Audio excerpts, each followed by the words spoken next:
মাছ দিয়ে বানাবো একটা ইউনিক হরিয়ালি তন্দুরি। শীতকালে তন্দুরি না হলে চলে বলো? দুপুরে ইবুকে লাঞ্চে বসানো আর খাওয়ানো এই দুটোই যেন একটা মহাযুদ্ধ। মনে হতে পারে বড্ড মেসি ভাবে খাওয়ায়, তাই না? হ্যাঁ, একদমই ঠিকই কিন্তু এতে গ্র্যাজুয়ালি যেটা হচ্ছে ও এখন থেকে অনেক কিছু নিজে ধরে, ধরে খেতে পারে। আমি ওকে একদমই ফোর্স ফিড করাই না। যতটুকুনি ওর ইচ্ছা ততটুকুই খাক। চোখে মুখে শুধু দুষ্টুমিটা দেখো। আমার কত বড় সাহস দেখেছো? ম্যাডামকে ঘুম না পাড়িয়ে ট্রাই করতে বসেছি এডিট করার। অমনি অ্যাটাক আমার ল্যাপটপে। ফার্স্ট টাইম চালিয়ে দিয়েছি ল্যাপটপে ফড়িং বাবুর বিয়ে। জাস্ট রিঅ্যাকশনটা দেখো।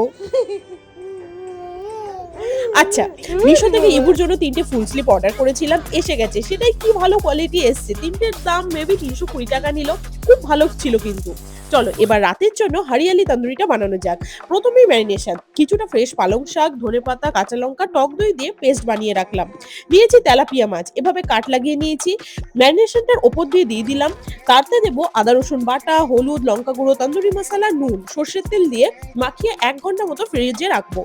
এয়ার ফ্রাই করব ২ পিঠ উল্টে পিল্টে ওই ২৫ মিনিটের মতো ১৮০ ডিগ্রিতে।